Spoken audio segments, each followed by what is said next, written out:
नमस्कार, जनशक्ति डिजिटल में आपका बहुत-बहुत स्वागत है। मैं हूं जयप्रकाश। जैसा कि हम सब जानते हैं दोस्तों कि हमारे पड़ोस में, पड़ोसी देश और अभी हम जहां बैठे हैं पटना में, बिल्कुल यहां से पास में हम पड़ोसी राज्य भी हैं, नेपाल की बात हम कर रहे हैं। भारी अराजकता, टर्मोइल है। वहाँ की जो जेन ज़ेड जिसे कहते हैं वो स्टूडेंट ऑर्गेनाइजेशन या ये इस रिवॉल्यूशन को जो लोगों ने नाम दिया, रिवॉल्यूशन कह रहे हैं लेकिन ये रिवॉल्यूशन जैसा है नहीं। पूरे संसद भवन को जला दिया, बड़े होटल्स को जला दिए, कई सरकारी संस्थान जला दिए गए, कई नेताओं के ऊपर हमले हुए हैं, सरकार को बिल्कुल ही अपदस्थ कर दिया गया है और भारी टर्मोइल है, अराजकता है। इन सब के पीछे क्या कारण है? क्यों ये हो रहा है? इसके पीछे क्या फिर से राजतंत्र की वापसी का प्लान है? लोकतंत्र को दरकिनार कर इन सारे मसलों पर बातचीत करने के लिए आज हमारे साथ मौजूद है खास मेहमान वर्ल्ड पीस काउंसिल के चेयरमैन पल्लव सेन गुप्ता।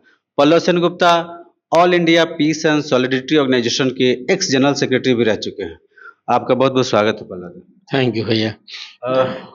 पल्लव, हम लोग ये समझना चाहते हैं ये जो नेपाल के भीतर चल रहा है, कह रहे हैं आंदोलन, लेकिन आंदोलन जैसा कोई सब लीडरलेस है।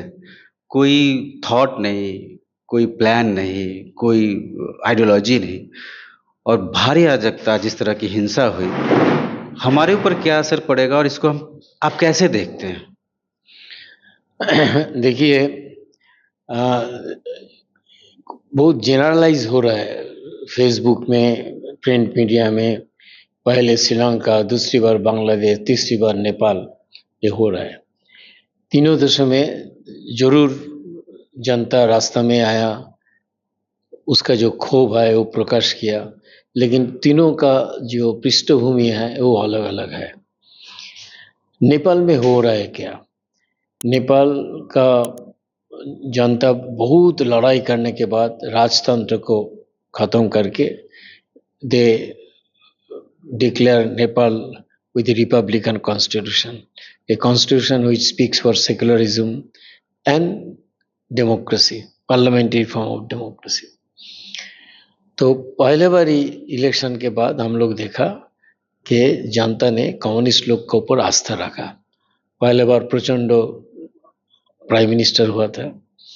उसके बाद जब इलेक्शन हुआ, बीच में कम्युनिस्ट लोगों के अंदर इतना यूनिटी नहीं था। यूएमएल बहुत बड़ा पार्टी था, तो बीच में नेपाली कांग्रेस फिर पावर में आया। फिर देखा गया इलेक्शन में, नेक्स्ट इलेक्शन में यूएमएल और प्रचंड के साथ अंडरस्टैंडिंग हुआ और बहुत भारी मत से इलेक्शन में जीता। लेकिन एक अंडरस्टैंडिंग हुआ कि 2.5 बरस ओली प्राइम मिनिस्टर रहेंगे, उसके बाद प्रचंड प्राइम मिनिस्टर होंगे।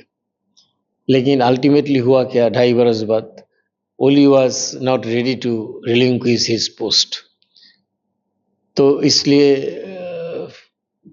और सबसे बड़ा एक चीज है, माने हुई मेरे लिए अपॉर्चुनिटी हो सकता है, क्योंकि इलेक्शन में जो अंडरस्टैंडिंग था, इलेक्शन में जीतने के बाद दो पार्टी, प्रचंड और ओली, बोला दो पार्टी एक हो गया, तब कम्युनिस्ट पार्टी ऑफ नेपाल। अच्छा, और ये जो यूनिटी जो हुआ without any proper Marxist principle, क्योंकि दो पार्टी का अलग अलग पार्टी प्रोग्राम था। यूएमएल का प्रोग्राम है to reach socialism through parliamentary form of democracy. Prachanda का तब भी आर्म स्ट्रगल का स्ट्रेटेजिक ऑब्जेक्टिव था। तो ये दोनों से पावर शेयर करने के लिए दो पार्टी को एक कर दिया। तो अल्टीमेटली हुआ क्या? दो पार्टी एक हुआ और 3 बरस के अंदर एक पार्टी 3 पार्टी हो गया। माधव नेपाल जो पुराना प्राइम मिनिस्टर था, नेपाल का बहुत रिस्पेक्टेड लीडर था, वो भी ओली को छोड़ के अपना पार्टी बना लिया और ओली नेपाली कांग्रेस के साथ हाथ मिला के प्रचंड को हटा के फिर प्राइम मिनिस्टर बन गया। नेपाल का जनगण का सामने ये जो खाली चेंज हो रहा है, ये बहुत कंफ्यूजन क्रिएट किया। नॉट ओनली कंफ्यूजन क्रिएट करता, ये फ्रस्ट्रेशन का विक्टिम हुआ, खास करके अर्बन नेपालीज। तो और करप्शन भी हुआ, इसमें दो राय है नहीं। यही तो प्रॉब्लम है कम्युनिस्ट लोग का, जब पावर में जाता है डेमोक्रेटिक प्रोसेस में जाने के बाद ही ये लोग थोड़ा उल्टा काम करते हैं। ये तो हमारा देश में भी हम लोग देखा, तो करप्शन बहुत बढ़ रहे थे। और there is a no job, Nepal में जॉब है कहाँ? ये तो एक पुअर कंट्री है, लीस्ट डेवलपमेंट कंट्री है, मैंने उसका इकोनॉमी बचा हुआ है टूरिज्म के ऊपर। कोई फैक्ट्री नया बनाया नहीं, फॉरेन इन्वेस्टमेंट का कोशिश किया नहीं to increase the productive forces, ये सब तो कुछ हुआ नहीं। और आधा नेपाली तो देश का बाहर में ही है, देश का बाहर में ही नौकरी करने के लिए, सिर्फ गल्फ में नहीं जा रहा, इंडिया में तो कई लाख नेपाली है, क्लोज टू द 1 करोड़ में भी। तो ये फ्रस्ट्रेशन का विक्टिम हो गया इंटर नेपाली कम्युनिटी। तो ये भी ठीक है कि प्रचंड ने, ओली ने अचानक फेसबुक से शुरू करके 26 जो डिजिटल प्लेटफॉर्म है उसको बैन कर दिया। बैन करने के पीछे एक कारण भी था। सुप्रीम कोर्ट ने बोला था कि they have to registered Nepali law का माफिक, only TikTok was registered, others was not registered. तो बोला था टाइम दे रहा हूँ, इस टाइम के अंदर रजिस्ट्री करो, करा नहीं। तो finally they ban all this 26। And आज के दिन में ये फेसबुक, ट्विटर, व्हाट्सएप, ये तो मनुष्य का जिंदगी का पार्ट एंड पार्सल हो गया।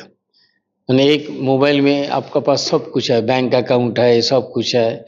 तो जब ये बंद कर दिया, it practically affected mainly young people, even those who are doing business through WhatsApp and others, they लोग प्रोटेस्ट किया। लेकिन प्रोटेस्ट इतना वायलेंट नहीं था कि पुलिस को गोली चला लेना पड़ा। हम लोग को डाउट इधर ही है कि there was a pattern like Sri Lanka, Bangladesh. That pattern is कि ऐसा सिचुएशन करो जो situation will lead to resignation of government. Sri Lanka में ऐसा हुआ, सब प्रेसिडेंशियल पैलेस दखल किया, लेकिन वहाँ में इतना कुछ हुआ नहीं, वो लोग कुछ जलाया नहीं। बांग्लादेश में the same pattern was used, और इतना पुलिस एट्रोसिटी। हसीना बोल रहा है हम तो बोला नहीं, कैसा किया। हाँ, उसके बाद Hasina has to leave the party. और सिमिलरिटीज क्या है कि जब ये सब हो रहा है, नेक्स्ट दिन आर्मी हेड जाके हसीना को बोलता है it is better you can leave the country. यह में भी आर्मी हेड आके ओली को बोला you have to resign, otherwise we cannot take the security for you. तो हसीना देश छोड़ के गया, लेकिन अभी हमारा ओली साहब he is in Nepalese custody, आर्मीज custody, एक सेफ हाउस में है। तो ये सब सिमिलर है। तो रेजिग्नेशन दिया, रेजिग्नेशन के बाद तो ये सब कुछ होना नहीं चाहिए था जो हुआ। नेपाल को तो 50 बरस पीछे कर दिया। जितना इंस्टीट्यूशन था, डेमोक्रेटिक इंस्टीट्यूशन, सबको जला दिया। पार्लियामेंट, सुप्रीम कोर्ट से शुरू करके जो जो एक पॉलिटिकल स्टेट में इम्पोर्टेंट रोल प्ले करता है वो जला दिया। से वो नहीं कि सबसे बड़ा जो लाइब्रेरी था वो भी जला दिया। ये जो सब हो रहा है ना, और पीछे से हिंदू राष्ट्र को दाबी उठाया, कॉन्स्टिट्यूशन चेंज को दाबी उठाया, बोले ये रिपब्लिकन कॉन्स्टिट्यूशन नहीं चाहिए, पुराना राजा को वापस लेने का दाबी है रहे। तो इस सब का पीछे एक पैटर्न है, और वो पैटर्न का मेन जो है एक डिस्टेबलाइज्ड फोर्स है। बांग्लादेश में सब कुछ हुआ ना, व्हाट इज हैपनिंग बांग्लादेश। तो क्या इसमें अगर हम ऐसे समझे कि ये जो टर्मोइल हुआ, ठीक ही कहा आपने कि पहले दिन थोड़ा धीरे धीरे वो लोग बढ़ रहे थे, लेकिन सेकेंड डे से वायलेंस ज़्यादा होने लगा। तो क्या इसके पीछे सिर्फ फ्रस्ट्रेशन है, या जैसे कि आपने बताया एक पैटर्न बांग्लादेश, श्रीलंका, तो क्या बाहरी फोर्सेस इसमें काम कर रहे हैं? For sure, for sure. देखिए, सब होने के बाद सारी पॉलिटिकल पार्टी का स्टेटमेंट देखिए, यूएमएल का स्टेटमेंट, नेपाली कांग्रेस का स्टेटमेंट, प्रचंड का स्टेटमेंट। प्रचंड तो इसके खिलाफ में था, सपोर्ट किया पहला दिन, लेकिन वो भी बोल रहा है ये जो पुलिस जो गोली चलाया है, इसका माने इंक्वायरी होना चाहिए। इसका एक इंक्वायरी चाहिए कि who ask police to fire. Oli एक पर्सनल लेटर लिखा जो हुआ, माने सोशल मीडिया में आया, वहाँ में भी वो बोला कि हमने तो ऑर्डर नहीं दिया, और सिचुएशन ऐसा ग्रेव नहीं था कि पुलिस को गोली चलाने पड़ेगा। सिचुएशन ग्रेव हुआ नेक्स्ट दिन, जब सब जला रहे थे, तब पुलिस चुपचाप था। चुपचाप सब नहीं था, वो भी ये लोग के साथ मदद किया। So there is a pattern and it should be properly inquiry. हम लोग का भी जो परेशानी है, ये हमारा नेबरिंग कंट्री है। नेपाल के साथ इंडिया का बहुत सिमिलरिटीज है। They are Hindus, majority of the people are Hindus, almost language and culturally we are very close to each other. अगर नेपाल में ऐसा डिस्टेबलाइजेशन होता है, it can also effect India. I am not talking about politically effect, but economically effect, क्योंकि हम लोग का जो बिजनेस होता है, क्रॉस बॉर्डर बिजनेस, वहाँ में भी इफेक्ट होता है। दूसरी बात यह है कि इसको इंक्वायरी करना जरूरत है, इसलिए कि जनरेशन जी का जो मूवमेंट का लीडर लोग है, अभी वो लोग स्टेटमेंट देके बोल रहे हैं कि we are not associated with such a violent and cruelty. क्या नहीं हुआ? प्राइम मिनिस्टर का घर जला दिया, पार्लियामेंट जला दिया, सबसे बड़ा जो पुराना लाइब्रेरी था वो भी जला दिया। देन जलानाथ कालन जो पुराना प्राइम मिनिस्टर था, उसका बीबी को भी जला दिया। तो ठीक है, बच गया, मरा नहीं, but she is in very bad conditions. तो ये तो एक इंक्वायरी होना चाहिए था ना। और भाई, पुलिस वाज सो साइलेंट। पहला दिन तुम इतना एक्टिव था और नेक्स्ट दिन तुमने सरेंडर किया। तो क्या इसमें सेना का जो रोल है कि क्यों साइलेंट हो गया, और इसमें क्या कोई, खासकर अगर हम जिस तरीके से अभी पूरे साउथ में आप देखिए, एशिया में, क्या ये नेपाल जो चीन के थोड़ा नज़दीक गया, और एससीओ में अभी भारत के प्राइम मिनिस्टर चीन गए और बातचीत हुई, तो क्या अमेरिका का कोई इंटरेस्ट इसमें आपको नजर आता है क्या? अमेरिकन का इंटरेस्ट तो पहले से ही है। अमेरिकन का इंटरेस्ट पहले से ही है कि एशिया पैसिफिक रीजन में उसको कुछ देश चाहिए जहाँ में उसका मिलिट्री प्रेजेंस हो सकता है, and they can politically bargain with big powers और to influence the policies of other countries. हम चाइना के बारे में पहले आ रहा हूँ। देखिए, एक चीज है कि जो लोग नेपाल को फिर हिंदू राष्ट्र बनाने का कोशिश कर रहे हैं, जो लोग बोल रहे हैं ये रिपब्लिकन कॉन्स्टिट्यूशन हम लोग को नहीं चाहिए, हु आर दोज पीपल? ये जितना बार ये लोग राजा का पक्ष में, जो लोग जितना बार डेमोन्स्ट्रेशन किया, वह में राजा का छवि और यूपी चीफ मिनिस्टर का छवि है। क्यों है? कि वहाँ में आरएसएस का जो नेपाली ब्रांच है, they are very active, they are very active, but they are very active in the urban area, not rural area. क्योंकि कम्युनिस्ट टेक ओवर के बाद पार्टी में आया, ये जो बोल रहे कुछ नहीं हुआ, ये ठीक नहीं है, ये ठीक बात नहीं है।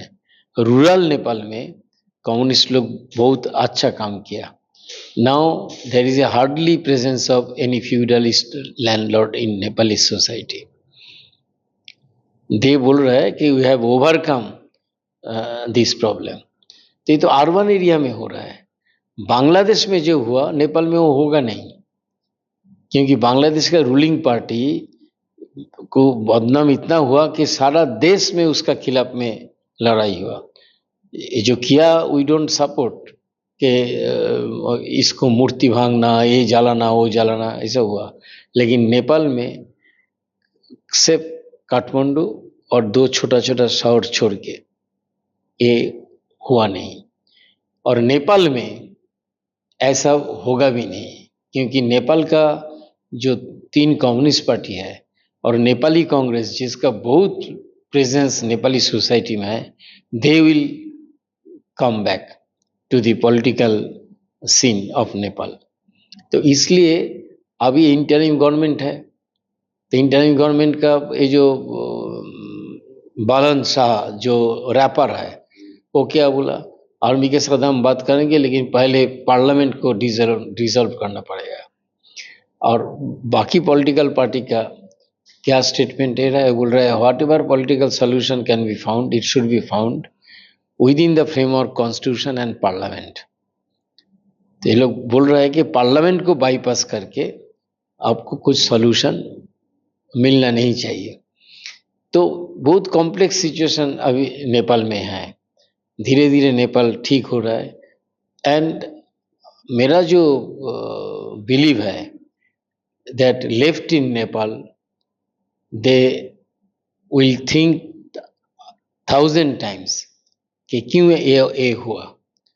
और अगर लेफ्ट को कोई भविष्य नेपाल में है, वो फ्यूचर है among the unity of the communist इन नेपाल। क्योंकि नेपाल के लिए हमारा बहुत गर्व था कि हमारा सार्क रीजन में एक ही देश है जो communist party in government. I am not saying they are in power और गवर्नमेंट में रहने का अंदर बहुत फंडामेंटल डिफरेंस है। Chinese communist party in power, Vietnamese communist in power, but they are in the government. So ये जो बार बार ये जो गवर्नमेंट बनाने का जो मैंडेट नेपाली जनता दिया, आई डू बिलीव कि through self criticism and changing their present path of disunity, they can come back with united face of left in Nepal. कई मीडिया रिपोर्ट्स में हम देख भी रहे थे कि लगभग 10 से 12 ग्रुप सेनाध्यक्ष से मिल चुके हैं सरकार फॉर्मेशन के बारे में, और फिर से वापस जो एक और यूथ ऑर्गेनाइजेशंस है, कुछ नौजवान लड़कों का ग्रुप है जो थोड़ा लेफ्ट झुकाव वाले हैं, वो फिर से सड़कों पर प्रोटेस्ट कर रहे हैं कि कॉन्स्टिट्यूशन बहाल हो, डेमोक्रेसी बहाल हो, मोनार्की ना हो जाए। भारत कैसे देखता है, भारत के लिए कितना महत्वपूर्ण है और भारत की सरकार का क्या रुख है इस पर? देखिए, नेपाल का इंटरनल पॉलिटिक्स में हम लोग माने व ना माने, इंडिया का एक रोल है और फ्यूचर में रहेगा भी। क्योंकि ऐसा होता है, सब देश का ही एक डीप स्टेट का इंटरेस्ट होता है नेबरिंग कंट्री में क्या हो रहा है, क्या जानने के लिए।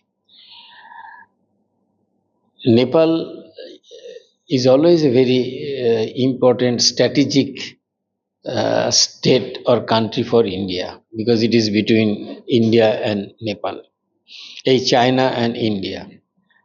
तो मेरा ख्याल है कि इंडियन गवर्नमेंट का डीप स्टेट का क्या इंटरेस्ट है, दैट आई डोंट नो, लेकिन इंडियन गवर्नमेंट को पॉजिटिवली अगर इंटरफेयर करने का कुछ जाएगा है, कोई डायलॉग का पार्ट है, तो they should see that there should be peace and tranquillity and democratic rights of the people has to be strengthened and has to be respected, and there should be stability which is most important in our region.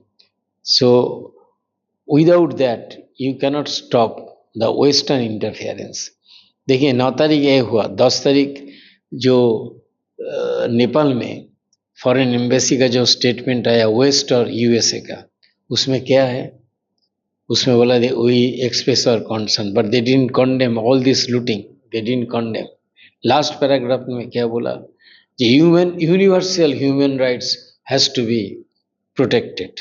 तो universal human rights जलाना का लिया है, prime minister को, बीबी को जिंदा जलाना है ना, सारी पॉलिटिकल पार्टी का दफ्तर जलाना, part and parcel of universal human rights.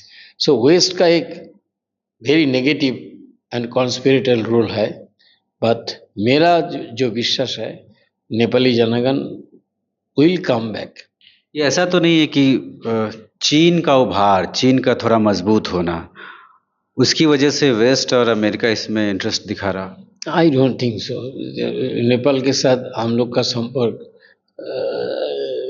थोड़ी कम है कि चीन आएगा और नेपाल को पॉकेट में लेके चला जाएंगे। नहीं, चीन के पास जरूर पैसा है, financially they can contribute more, but जो कल्चरल ट्रेडिशन है थाउजेंड्स ऑफ इयर्स हम इंडिया के साथ नेपाल का, that should not be under estimated.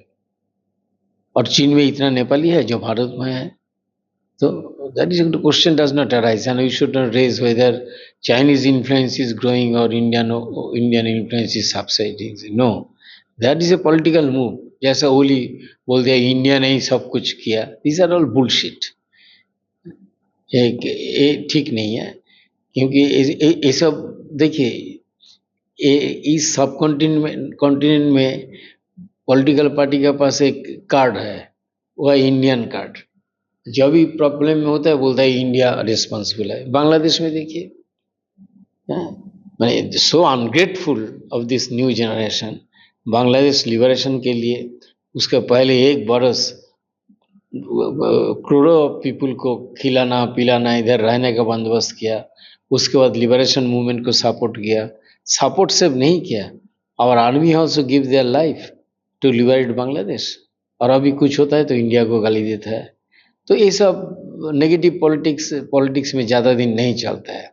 You can achieve something for some times but not for long. बहुत बहुत शुक्रिया पल्लव सेन गुप्ता जी।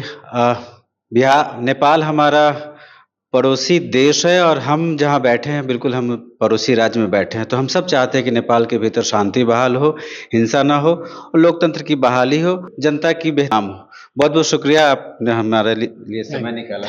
Thank you. आप सबों से आग्रह है कि आप जनशक्ति डिजिटल देखते रहें, लाइक करें, सब्सक्राइब करें और अपने दोस्तों के साथ शेयर करें। बहुत बहुत शुक्रिया।